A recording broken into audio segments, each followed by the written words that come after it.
नमस्कार, मैं आचार्य लाल आप सभी का स्वागत करता हूं। आज हम बात करने चाहेंगे बैकुंठ चतुर्दशी। क्या होती है बैकुंठ चतुर्दशी, क्यों मनाना चाहिए बैकुंठ चतुर्दशी, उस दिन क्या करना चाहिए। बैकुंठ आप सभी को पता है कि बैकुंठ किन के पास है। भगवान विष्णु का जहाँ लोक है उसको बैकुंठ कहते हैं, जहाँ भगवान विष्णु वास करते हैं उसको बैकुंठ कहते हैं। तो बैकुंठ चतुर्थी का सीधा संबंध भगवान विष्णु जी के साथ बनता है। इस दिन की जो विशेष कथा प्रचलित है कि भगवान विष्णु ने जो है सभी, जब देवता लोग अति परेशान हो गए थे तो सभी देवताओं ने भगवान विष्णु से प्रार्थना की कि हम सभी राक्षसों से बड़े परेशान हैं, हमारी रक्षा कीजिए। तब भगवान विष्णु ने भगवान शिव का ध्यान किया और उनकी आराधना के लिए उनका अर्चन किया। और अर्चन किन सामग्री से? 1000 कमल के पुष्प से भगवान शिव जी का जो है अर्चन प्रारंभ किया।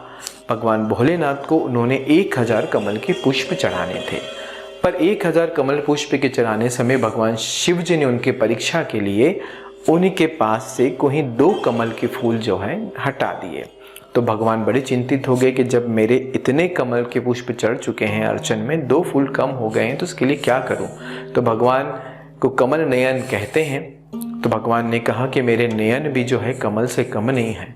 तो तुरंत भगवान विष्णु जी ने अपने आँखों में को निकालकर या अपने आँखों में तीर लगाकर अपनी आँखों को निकालकर भगवान शंकर जी पर चढ़ाने के लिए जैसे ही तैयार हुए, वैसे ही भगवान शिव जी प्रकट हो गए और उन्होंने उनको वो 2 कमल के पुष्प दे दिए कि हे नारायण, हे विष्णु जी, आप ही ऐसा कार्य कर सकते थे, आपकी ये परीक्षा मेरे द्वारा ली गई थी, तो आपको अपनी आँखों को निकालने की आवश्यकता नहीं है और ये पुष्प आप चढ़ाकर इस अर्चन कार्य को पूरा करें। और मैं आपके इस पूजन क्रम से बड़ा ही प्रसन्न हूँ और आज के दिन में आपको जो है संसार की रक्षा के लिए सुदर्शन चक्र आपको भेंट करना चाहता हूँ। तो बैकुंठ चतुर्दशी के दिन भगवान विष्णु जी को भगवान शिव जी ने जो है सुदर्शन चक्र दिया था। वो सुदर्शन चक्र जिससे हमारे संसार की रक्षा भगवान विष्णु जी करते हैं। तो विशेष तौर से इस रोज भगवान विष्णु जी और भगवान शिव जी का मिलन का दिन भी कहा जाता है। इस रोज जो ये मिलन का दिन इसलिए कहा जाता है कि भगवान विष्णु जी जो है काशी में जाकर ये अर्चन का कार्य करने गए थे। काशी विश्वनाथ में, बनारस में जाके काशी में काशी विश्वनाथ के यहाँ ये अर्चन का कार्य किया था। इसलिए भगवान विष्णु और भगवान शिव से संबंधित जो ये कथा है, ये बैकुंठ चतुर्दशी की कथा है। इस रोज जो है हरिहर मिलन भी कहा जाता है। इस रोज भगवान विष्णु जी को बिलपत्र चढ़ाने के बाद आपको सहस्र गुना पूर्ण फल की प्राप्ति होती है और इस रोज भगवान शिव जी को तुलसी दल चढ़ाने से सहस्त्र गुना फलों की प्राप्ति होती है। तो विशेष तौर से बैकुंठ चतुर्दशी के दिन हरिहर मिलन का दिन है। आप अपने घर में भगवान विष्णु जी और भगवान शिव जी के साथ में पूजन करें, दोनों को तुलसी और बिलपत्र अर्पित करें और दोनों के साथ में पूजन करें, तो आपको भी भगवान शिव जी की विशेष कृपा प्राप्त होगी, भगवान विष्णु जी की भी विशेष कृपा प्राप्त होगी।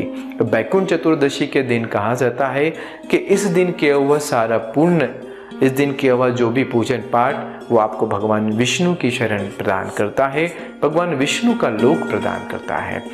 तो आपके जीवन में भगवान शिव जी की और भगवान भोलेनाथ की एक साथ अगर आप कृपा प्राप्त करना चाहते हैं तो ये बैकुंठ चतुर्दशी से बड़ा कोई भी दिन नहीं होगा। इस दिन विशेष तौर से आप भगवान विष्णु जी की और भगवान शिव जी की एक साथ पूजन करें और दोनों को तुलसी तल और बिलपत्र चढ़ाएं, तुलसी पत्र और बिलपत्र चढ़ाएं।